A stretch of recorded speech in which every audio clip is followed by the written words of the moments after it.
$5,000. That's what a transmission costs, and I've watched decent people hand it over for damage that started with a part small enough to hold in one hand, a cracked gas cap, a sensor about the size of your thumb.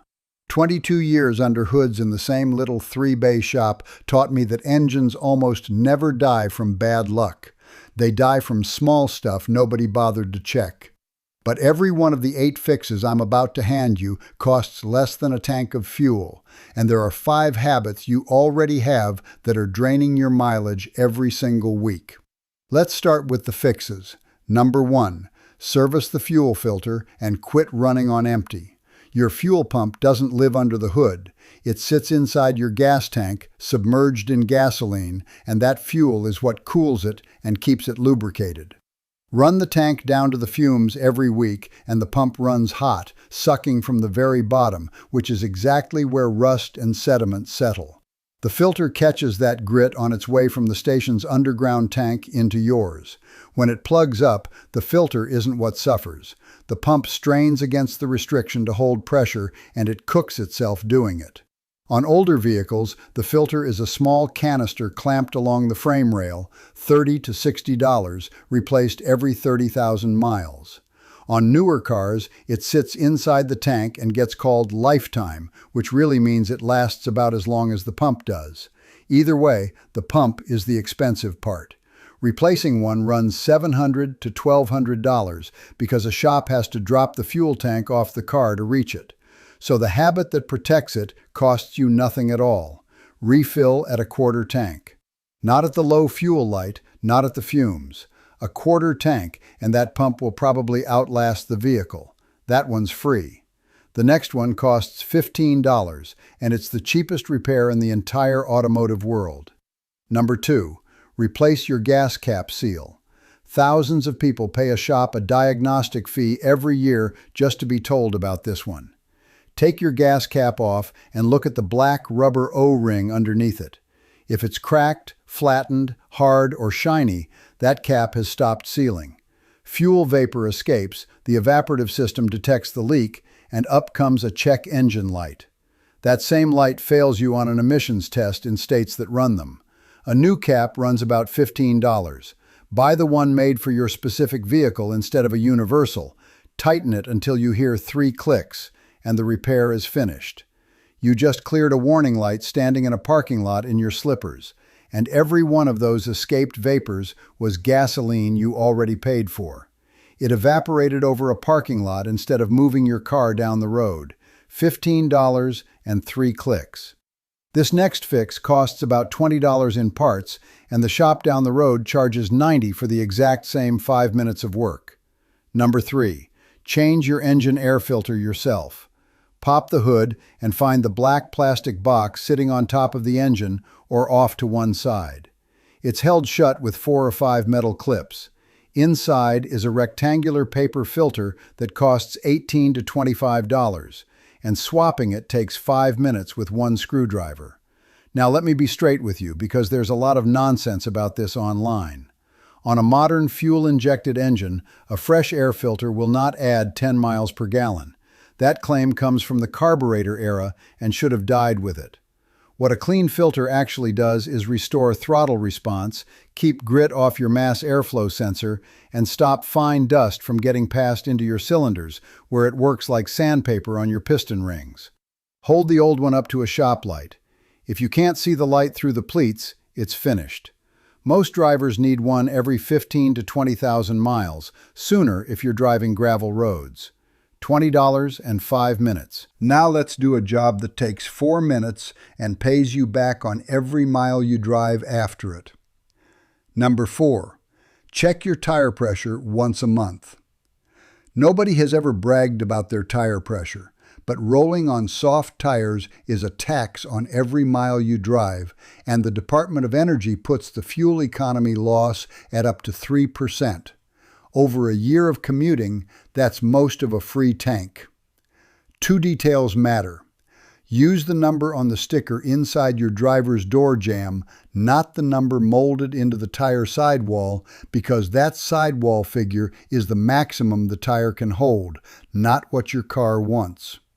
And check them cold before you drive, since 10 minutes of highway heats the air inside and hands you a false reading. And don't lean on the dashboard warning. Most tire pressure monitors stay quiet until a tire is around 25% low, well past the point where you're burning extra fuel and chewing the shoulders off your tread. A set of tires replaced 2 years early is an $800 mistake. A $12 digital gauge in your glove box fixes that. First Saturday of the month, 4 tires, 4 minutes. That's the cheap stuff handled. This next one is my favorite 10-minute job on any car because the results are immediate and almost nobody outside a shop knows about it. Number 5. Clean your mass airflow sensor. Your mass airflow sensor sits in the intake tube between the air filter box and the throttle body. Inside is a tiny heated wire measuring exactly how much air enters your engine, and the computer uses that one number to decide how much fuel to inject. Over time, an oily film builds on that wire. A coded sensor reads low, telling the computer less air is coming in than really is. The engine runs rich, and you quietly lose 2 to 4 miles per gallon along with your smooth idle. The whole job goes like this. Buy a can of mass airflow sensor cleaner, about $8. Engine off, unplug the connector, back out the 2 small screws, slide the sensor out of the tube. Spray the wire and the housing generously, 10 or 15 bursts from a couple of inches away. Do not touch that wire with anything, not a rag, not a cotton swab, not your finger. Let it air dry 15 minutes, put it back in, start the car. One warning, use the right can. Brake cleaner and carburetor cleaner will destroy that sensor instantly, and a new one is $200. Meanwhile, the shop down the road charges $120 just to diagnose the rough idle you fixed for $8. $8 and 10 minutes just bought back a smooth idle and 2 miles per gallon. If you want the rest of it, the full service intervals, the parts worth buying yourself, and the repairs shops mark up the hardest, that's all written out in my car savings manual. It's the same checklist I hand my own customers. Links in the description below. Now, number 6. Number 6. Buy top-tier gasoline. Not premium, top tier. 2 completely different things, and the confusion costs people real money. Top tier is a detergent standard a group of automakers wrote themselves because the legal minimum in gasoline was too weak to keep a modern engine clean. Fuel carrying that label contains a higher dose of cleaning additive in every gallon. AAA ran the testing and found engines on non-certified fuel built up dramatically more carbon on their intake valves than identical engines on the certified stuff. Same engines, same miles, different deposits. The difference at the pump is a couple of pennies a gallon, and dozens of brands are certified, including most of the big names you already drive past. Look for the small top-tier logo on the pump handle or the station sign. Prevention beats cleanup every time. Every mile you drive on properly dosed fuel is a mile that isn't laying down deposits somebody will charge you to scrub out later. That one costs pennies. This next one is completely free, and it's worth more than everything else on this list put together. Number 7, fix your right foot. Hard launches, hard braking, and running 80 on the highway. The Department of Energy puts the cost of aggressive driving at 15 to 30% of your fuel economy. That's not a rounding error. On a car averaging 28 miles per gallon, a heavy foot hands back the entire gain of a generation of engineering. The technique is simple. Accelerate like there's a full coffee cup sitting on the dash. Look far enough down the road that you can lift off the throttle and coast to a red light instead of racing up and standing on the brakes, because every bit of speed you scrub off with the brake pedal is fuel you already paid for turned into heat and brake dust. Use cruise control on flat highway and drop your highway speed from 80 to 70, which on most vehicles is worth several miles per gallon by itself, since air resistance climbs steeply with speed. 2 more free ones. Pull the cargo box off the roof when you're not using it, because a loaded box costs 6 to 17% on the highway. And clean out the trunk, since dead weight costs about 1% for every 100 pounds. The bonus nobody mentions is that a smooth driver replaces brake pads, tires, and transmissions far less often. That's another few $1,000s earned by relaxing. Free is good, but if the carbon is already baked onto your injectors, relaxing won't remove it. And that brings us to the only bottle I keep on my own shelf. Number 8. Use a real polyethylamine cleaner and use it correctly. PEA is the detergent that dissolves baked-on carbon instead of chipping it loose. The 2 names I trust are Chevron Techron Concentrate Plus, which most automakers will actually recommend, and Redline SI1 when the deposits are serious. Techron is your maintenance bottle. Redline is the heavy hitter for a high-mileage engine stumbling at idle. Now the part everyone gets wrong. Pour it into a nearly empty tank, then fill up. That gives you the right concentration instead of 1 bottle lost in 15 gallons of gasoline. Run that entire tank down before you judge the results, because it works over hundreds of miles, not in the parking lot. And don't stack bottles. 2 doesn't clean twice as fast, it just wastes $10. Once per oil change, roughly every 3,000 to 5,000 miles, is plenty. One honest caveat, because I'd rather tell you the truth than sell you a fantasy. If you drive a direct injection engine, and most cars built in the last decade are, the fuel never touches your intake valves. It's sprayed straight into the cylinder. No bottle in the tank can clean a surface the fuel never reaches. Those valves need an intake service or walnut blasting, usually between 60 and 100,000 miles. Anybody telling you a bottle fixes that has never had the intake manifold off a GDI motor. That's the 8. A tire gauge, a gas cap, an air filter, a can of sensor cleaner, 1 good bottle, and a little patience at green lights. If you're finding this useful, hit subscribe. I put one of these out every week, all of it off real repair orders on real cars. Now let's plug the holes in the bucket, counting down to the most expensive mistake I see in my bays. Number 5, the 10-minute driveway warm-up. Every winter morning, somewhere on your street, there's a car sitting in a cloud of exhaust with nobody in it. The owner is inside finishing his coffee, thinking he's being kind to his engine. He isn't. Your grandfather's carbureted pickup needed that. It had a choke, and until the metal got hot, it ran ugly.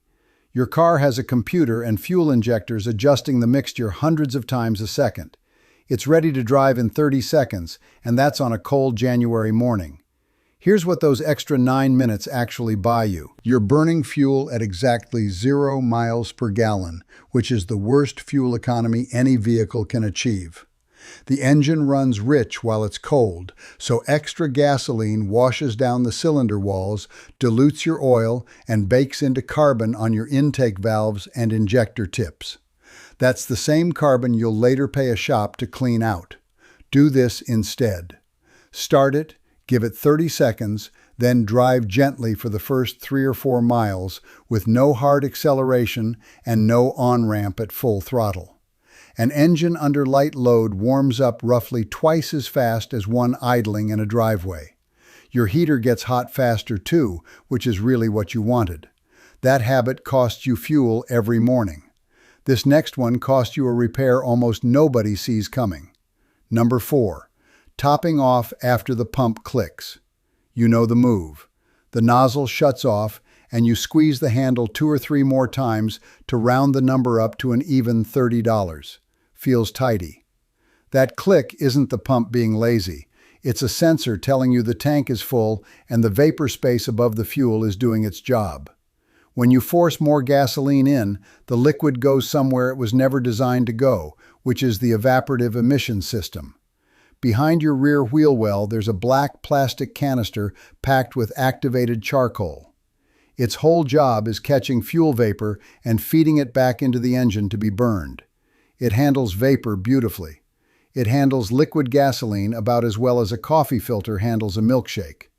Saturate that charcoal and it stops breathing, and now you've got a check engine light, a car that stumbles right after fueling, and a canister and purge valve replacement running $200 to $600.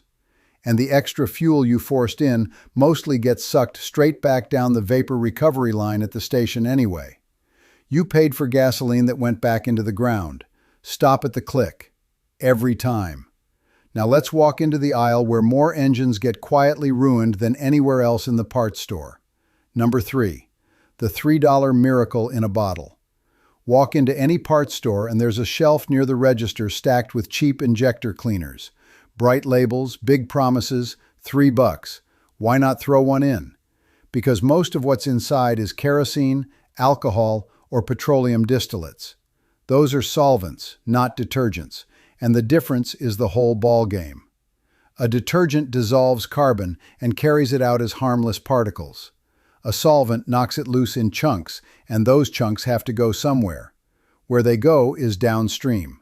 They plug injector screens, they foul spark plugs, and the ones that survive combustion end up packed into your catalytic converter.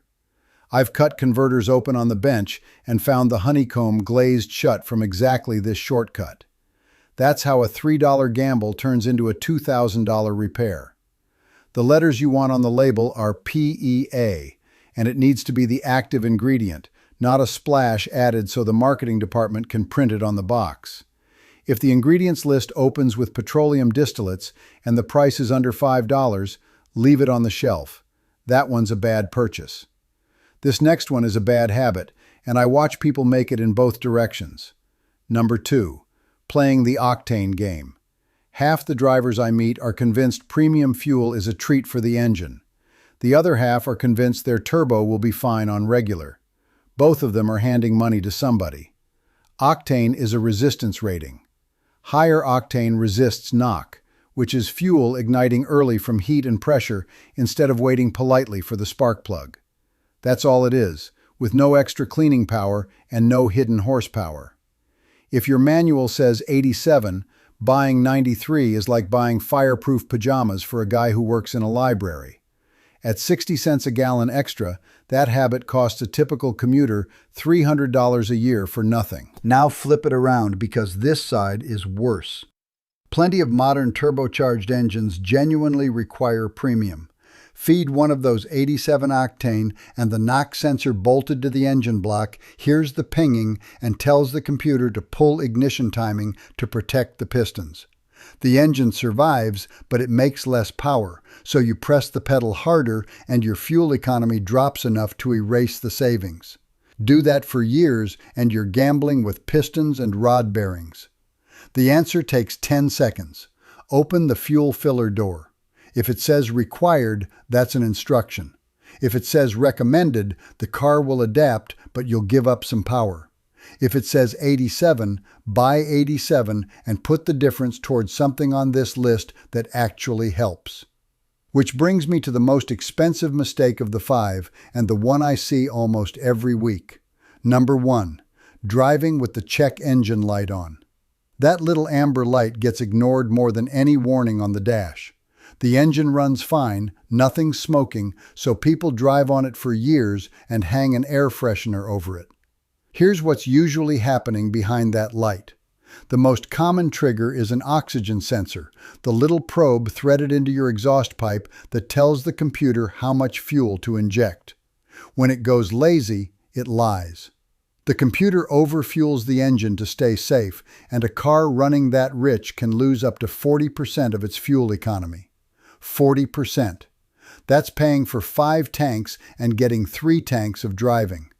But the fuel is the cheap part. All that unburned gasoline goes out the exhaust and lands in the catalytic converter, where it ignites and cooks the ceramic honeycomb until it melts and plugs solid. The sensor is a $60 to $200 part.